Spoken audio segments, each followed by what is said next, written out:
What up, YouTube? It's Matty B. Welcome back to the channel, and as always, thank you all very much for tuning in. I really appreciate it. Pro Motocross 2024 has just finished up over the past weekend at Ironman. Today I'm going to start a new feature on this channel that may not stick around because I tend to be long-winded and like to yap on, but I'm going to call this rapid review. We're going to go through the point standings, and I don't want to just talk in depth about the top few guys that already get talked about until everybody's blue in the face. I want to try to go through all the names in the top 25, try to give everybody a little bit of love, and I've got some thoughts on all these guys, even deep in the pack, the guys that you may not notice or may not hear talked about very much. These are really just thoughts off the top of my head. I don't have notes or anything like that. Got my notebook, but this is just the point standings. That's it. Not just going to be me sitting here talking the whole time. I got plenty of background footage from the few races I did go to. Guys that I don't have footage of, I just took a little bit of footage off of their Instagram just so you guys could watch what I'm talking about. I'm not trying to steal footage and act like it's mine. And unfortunately, no top chick in this feature. She'll be back for a SMX review coming up next week, but she's been really busy selling cars and really hasn't paid all that much attention to the outdoor season like she usually would, so she didn't feel qualified for this feature, but that's all right. We'll get on with it ourselves. And guys, give me your thoughts on what you guys think about what I'm saying and what you think about the season in the comments. I love the sport. I'd love to chat back and forth with you guys on what y'all think. And we'll start here with the 450 class. Tomorrow we'll go for 250 class, but starting with the 450s, the champion, as we all know, Sexton. He was crowned at Ironman last weekend, and what a year for the guy. I mean, after Jett Lawrence went out with his injury, Chase was really the class of the field. He had a little bit of a challenge from Hunter up until Redbud when Hunter had that crash, and after that Chase was just a man among boys. He could even just take the first half of the moto and kind of feel it out and then pour on the afterburners in the second half and just leave everybody behind. So he's got to be the fittest guy in the class, and he really started to gel with that KTM, so it was fun to watch. I really wish I could have seen the matchup between him and Jett Lawrence had they both been healthy all year, but I guess we're going to have to wait till 2025 for that one. But congratulations to Chase on the championship. We're looking good going into Super Motocross, especially with Jett coming off injury. So it'll be interesting to see if he continues that championship momentum going into SMX and also Motocross of Nations, where he will be representing USA. Bravo, Chase. Way to take on the honor for your country. Second, we got Hunter Lawrence. Great season for him. Honestly, I feel like he overperformed a little bit just in my eyes. I expected him to be a little bit maybe behind that AP, J. Coop, Anderson, or maybe even a little bit more in that battle. But Hunter, besides Jett and Chase, I mean, he was easily the best guy ahead of all those other guys. He had moto wins. A little bit of a bummer that he never got an overall win, but it's definitely coming soon. And with that 2025, it looked like he improved in the later rounds. I think they got that bike really figured out, and it's going to be interesting to see how him and Jett adapt to that thing come next year. I think we were actually due for a better showdown down the stretch until Hunter had that crash at Redbud. He was never quite the same after flipping down that hill, as you see on screen right now, but just never quite got it going after that point. Was dealing with some fatigue stuff as well, and in my opinion, I think Chase probably would have won anyway, but I definitely think it would have been a lot more fun to watch had Hunter been strong all the way down to the end. Third, we got AP, and man, what a season for AP. Like, indoors and out, it's just been like a revelation year for the cowboy, and I could not be more stoked for the guy. He's such a genuine good dude, and to see him have success like this is awesome. He deserves it, and I know he's been working hard, and I'm bummed he never got an overall win or even a moto win. I know the roof would have blown off whatever venue he did that at, but he was right there, just couldn't quite get it done. If not for the machine they called Chase Sexton, he would have had one for sure at Ironman over the past weekend. But yeah, staying on KTM again next year, and I feel like this is good for AP and his momentum. I think he's going to be even better next year. He had a full year, almost healthy. He missed a couple rounds in Supercross, but outdoors, he's just had a lot of consistent podiums, a lot of good results, a lot of flash, a lot of speed, and even hole shots, which he didn't used to have in the past. So I'm really looking forward to seeing how AP evolves into next year, and also he's taking on the honor for representing USA at the Motocross of Nations as well, and I really feel like he's actually going to surprise some people there and impress. Fourth, J. Coop. I actually thought he was pretty impressive this year as well. He had a couple motos where he had that big crash at Butts Creek and a couple other off motos that made the difference between him and AP being third in points or fourth in points. I feel like J. Coop was a little better towards the beginning of the year. AP had him towards the end. But J. Coop showed some flashes too. He almost won Colorado, led almost all of both motos there, so that was very positive for him, and I think he's staying with Star again next year. And here in the next couple of years, there's going to be a lot of guys retiring, a lot of guys that are older in the class, so J. Coop, he's going to become one of these top dogs here in the coming years if he just keeps on the trajectory he's on. And dude's really good on the 450. He's really smooth and efficient, and I feel like even though he's smaller in size, I feel like he's made for the 450 and he rides it really well. So solid for J. Coop being fourth in points. Fifth, Team Fry, Jason Anderson. I feel like he was about where I expected him to be. He had some flashes, he had some bad motos, he had some right in the middle rides. I'm honestly a little bit surprised that the move to Club MX for the summer, down south riding sand and gnarly outdoor tracks every day. I'm surprised that didn't do a little bit more for him, because I know he used to train on the West Coast. Tracks are a little bit flatter and harder out there, and most of the outdoor nationals are East Coast based, so I figured that would maybe boost him up a little bit more, but those top guys are just a little bit better. He was close. He had a podium moto at Red Bud. He was solid all season, and next year he's going to have Prado as his teammates. That might take a little bit of weight off of him as being the number one guy at Cowie. And I think Jason likes that. He wants to be a little bit more low-key, to do his business under the table, no choice. 6, we got Malcolm Stewart, and I was very impressed with Malcolm. Just the fact that he made the whole series, I feel like he hasn't done that since long before Nam. And even 2 years ago, whenever he came back for the last few outdoors, I remember he was only qualifying a second or two ahead of me on my two-strokes. So this is a massive improvement. Very consistent also. I don't really remember any good starts or anything like that. He did have the one fourth place moto at Budds Creek, I think 4th overall as well, so that was really good for Malcolm. But there might have been some motos where you didn't notice him, but he was still right there in that 6, 7, 8 range, and quietly delivers a solid season for Husky, and finally builds himself a base as well for the outdoors, because I know it's just been so long. That takes some time, so I feel like he'll be a lot better in the coming years. 7th, Ferrandis. The poor dude is still crawling off the track at Ironman after that massive first turn crash, and it was a bit of a bummer year for Ferrandis, especially being that he was a champion a few years ago. It's definitely been a downhill turn, and I feel like his stock has never been lower, which is a bummer because he's a great rider. But these guys, they're all at such a high level and they're all so close. It's just a matter of, the mental space, bike setup, whether they're happy, all that. I mean, if everything's not going right, then you're going to see what's happened to Ferrandis here. I'm not sure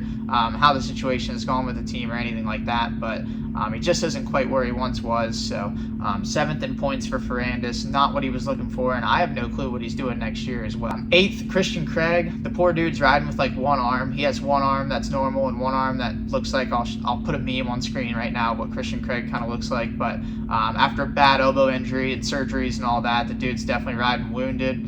Started out the season really slow. I think he was just fighting for points, but you got to give it to the guy for at least getting out there, staying in it, and completing the season, even though conditions were far from ideal. And by the time he got to the middle end of the season, he had started to become a 7, 8, 9, 10 place guy, which I know he wants better. He's been better before, and I think he'll be better in the future, as he's supposed to be going back to Star for next year on a 2-year deal. There's just so much potential there for Craig. He's one of the most talented guys on a dirt bike, and these 2 years on Husky, they just didn't quite work out for whatever reason. Injuries didn't help the cause either, but I think it's going to be a good thing for him going back to Yamaha. He was comfy there before, and I think we're going to see good things out of him. 9th, this doesn't really match up who we're talking about, but he missed most of the season. But 9th, Jett Lawrence, only did the first 5 rounds. He bowed out after Southwick after getting a thumb injury. He was already dealing with a shoulder injury after trying to bonsai himself down the hill at Hangtown, lap 1 with the lead. So that was a bit of a miscalculation and a bold strategy, if I may say so myself. But I personally, before the season, I thought Jett had this one going away. I would have put good money on him winning, and I'm glad I didn't, because I don't have the money and I would have lost it. Major mistake at round 2, and even at round 1, he didn't quite look like the Jett of last year. And after that hit at round 2, we never saw the same Jett that went 22-0 last year. And again, like I said at the beginning, I would have loved to see how this championship would have shaped up with a healthy Chase Sexton and a healthy Jett Lawrence. If I'm being honest, I got to think that Jett more than likely would have took it, just because there was motos where Chase got beat by Hunter, and Jett never really gets beat by Hunter, and there was even motos where Jett, while he was hurt, still beat Chase. So I think it would have been a really good run down the stretch, but I just think Jett would have had him at this moment. But Chase is still building on the KTM. I think it's going to be Chase versus Jett showdowns moving forward in the coming years, and I'm really excited to watch it, because these two are obviously incredible talents, and we might even have some beef growing. We saw Jett shared something on TikTok about Chase being a bum or something like that. I'm paraphrasing, but I'll try to put it on screen right now. But yeah, stay tuned for all that. Rounding out the top 10 overall, the legend Frederick Noren. Superfan stoked. Freddie. He's become a solid presence in the Pro Motocross Series in the 450 class. I feel like he's been top 10 in points a handful of times, and he's just always there. Freddie gets loose. He has moments wherever he crashes and might lose some feet and just have some hairball moments, but he always manages to reel it back in, and he's had quite the consistent season, if I may say so myself. I think he's found a pretty good home at the Mad Parts Cowie team. I think he's happy there. He's there again next year, so I think this is just what you're going to get out of Freddie Noren. 3 guarantees in life, death, taxes, and fast Freddie around the top 10 in outdoors. 11th overall in points, poor went out, happy retirement, Phil Nicoletti. Decent season for Phil in the latter half. The beginning started out rough. Paulo was good. He actually passed Hunter Lawrence and showed a lot of speed, especially in the motos. I know he has trouble qualifying. He'll qualify 86th, but then get 6th in the motos. But he had that knee injury at Hangtown. I think he had a meniscus deal, which I'm dealing with a knee injury right now, so I get it. But had trouble building back. He came back at the worst round you could possibly come back at with a knee injury at High Point. But after that, he just steadily built throughout the entire summer. He had a lot of motos in the top 10, that 8, 9, 10 range. And you got to admire the guy. The career was on the way out. I mean, he knew he was going to be done, and he kept digging the whole summer. There's never a lack of effort out of Filthy Phil. And it's going to be a bummer not having a guy flipping off little kids, women, and children in the pits next year. But yeah, we're going to miss you, Phil. 12th overall, Harry Kulas from Finland or Estonia. I don't even know. I think there's a case for either country, but I think this is a really cool story. I think Harry bought his own bike, his own KTM. I think he raced it mostly stock, starting at Hangtown, and he raced every round except for Colorado. So thank you, Harry. You gave me a spot for me to qualify. And yeah, the dude hit almost every round and got enough points to get into SMX just off of 9 of 11 outdoor rounds. So the dude was super impressive. He came over last year and made some waves, and then came back this year for even more races. I know he had his eyes on that SMX payday at the end of the year, so bravo, Harry, I don't know how you say it, but he crushed it, that's for sure. 13th overall in points, Marshall Welten. Man, this guy's a digger. You never see a whole lot of flash, no hole shots. You probably never saw him on TV, but the dude is always right there in the mix. 10 to 15. Even if he's in the back, he's always pushing to the end. He's in great shape. He's a dude that I've had a lot of battles with on the local level and even Arena Crash, but when you take him to the Nationals, those rough tracks, long motos, and all that competition, those are situations that he thrives in. So hell of a season from Marshall Welten, and he's another one. He made it into SMX points just off of racing 450 outdoors, so I know he's going to be stoked to try to chase a bag here at these last 3 SMX rounds, make a little payday. And for these privateers, man, that's huge. I mean, outdoor payout isn't the greatest, so the fact that these guys qualify to make all that extra money in Super Motocross is huge. 14, Barcia. We didn't get the full season out of Barcia, and really I don't think we ever got the real Justin Barcia. I think he started the season with a bum knee, and then at some point around Southwick time, he ended up with another bum knee. So I think he raced Southwick with 2 bad knees just because he loves Southwick so much, but that's all we got out of Bam Bam. And I don't really think that this was anything we could judge him on just because he was never healthy. So bummer to see him exit the series early. It's always fun having Bam Bam out there just causing a ruckus, throwing it in there. You can always hear him. Whether you see him or not, you can always hear him. But I'm staying on Troy Lee gas,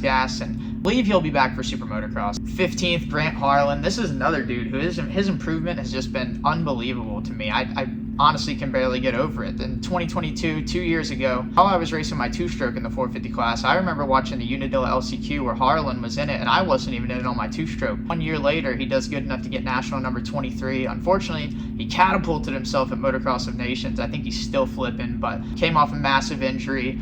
Spent the whole Supercross season building up to this outdoors. I think he started riding outdoors halfway through Supercross, but outdoors is Harlan's bread and butter. The dude's in shape. He's a grinder, and when the track gets gnarly, when it gets hot, gets rough, he's your guy. He's always good at the end of the motos, and I actually thought he got a little bit better than 15th in points, but I know he had quite a few DNFs and bad motos, and he was a guy, I think he's even quoted as saying he's the only guy he knows that can get 9th and get 30th back-to-back and have no crashes or no incidents. So with Harlan, where he starts is kind of where he finishes, but solid season for him, and he's also in SMX, going to go chase that cash, so congratulations to him on that. 16th, Shane McElrath. This was a bit of an enigma season. I'm not really sure what exactly was going on with Shane. As somebody that's raced Shane for a long time and somebody that knows Shane well, I expected more out of him just because I know he's such a good rider, but I don't think he was in the greatest situation. Starting the season on Twisted T Suzuki, I don't believe he was happy there, and then that ended up getting cut short right before Unadilla, and he jumped ship onto the Kawasaki, and results were actually pretty similar on the Kawasaki that he just had almost no time on. So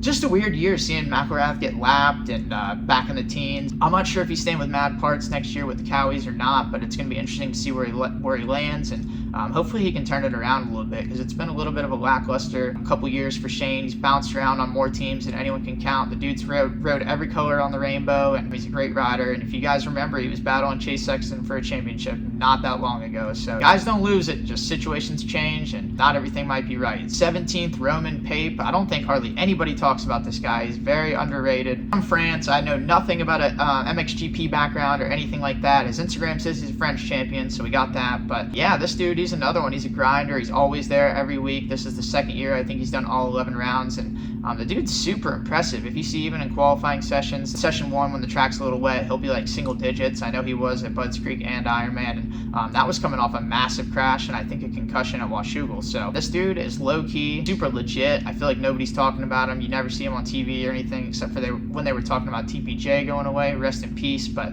super solid for Roman Pape to get into 17th. He missed the SMX cutoff, but he should be one of those people who race those LCQs, so it looks like we're going to be seeing him there. 18th, Derek Kelly. He's another one. I think his speed is super underrated. This dude is really fast. Like when I went to Colorado, I believe he qualified 7th or 8th, something like that. But also on the same day at Colorado, I rode by him and his bike was flipped upside down and he was leveled. So the speed can bite him at times. And this 18th in points, it would have been a lot better had he been able to eliminate some of those mistakes. Like I know there was 0 points in Colorado, but 18th overall in points. Definitely doesn't reflect his speed by any means, but just the consistency isn't quite there for Derek. And the dude gets loose, but he also gets it done. He seems to be in really good shape. He pushes to the end. 19th, Colin Park, Phoenix Honda. I'm sure he's really not happy with the season, if I had to guess. I know Colin pretty well and holds himself to a high standard, and I know he's got it in him as well. Just I don't know if the consistency is there from weekend to weekend and outdoors for him. Supercross, I think he's a little bit better, but outdoors, there are some tracks he's really good at, some tracks he seems to struggle at. So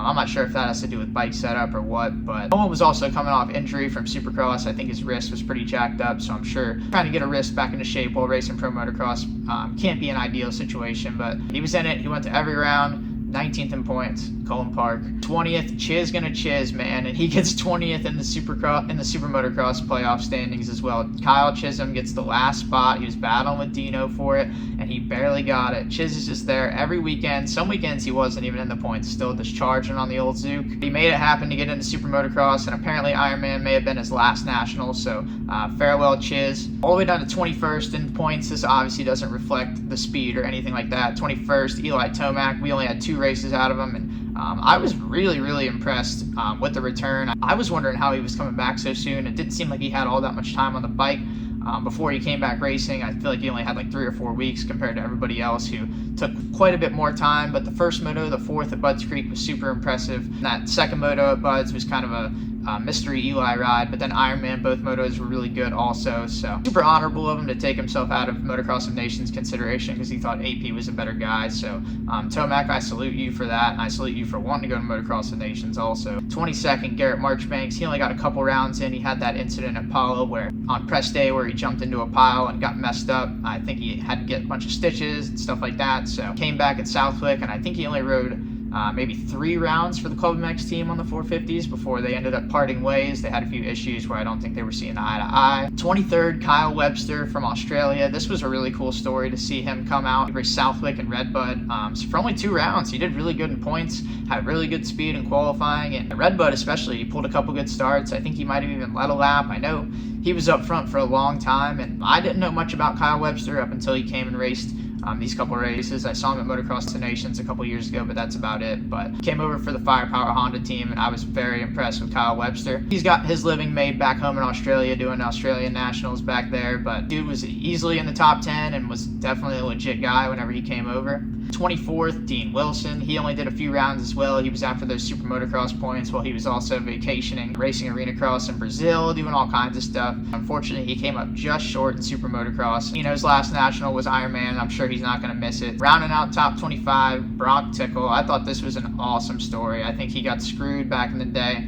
Whenever Wada was in charge of drug testing and all the sentencing and all that. And Brock, I think he got a 2-year sentence, and I don't know any of the ins and outs of all that, but I know Brock. I know he's not a cheater. I don't know what happened, but it was really cool. He's been a Cowie test rider for a couple years now, and it was awesome that they gave him a shot to come back out and race. I know his family was there at Budds Creek, and I don't know anybody that didn't enjoy seeing Brock back, and he was very impressive also. Redbud was decent. You know, he was an 11 to 15 guy, kind of like I figured, but at Budds Creek, I mean, he beat Tomac in the second moto. I believe he's 8th overall, so I'd say that was a resounding success for Brock Tickle in his return, and I was stoked to see it myself. And that right there, that's the top 25. There's more guys in the field, obviously, and every guy that's even scored a point and made the national, I mean, they're all rippers, they're all bad dudes, but I don't have all day, unfortunately, to keep all your guys' attention spans. So yeah, that's it. Let me know your thoughts in the comments. Let me know if you guys agree, disagree with anything I said, and we're going to have more coming up into Super Motocross with me and Top Chick, and We'll have a 250 outdoor review coming out tomorrow, but I appreciate you guys watching.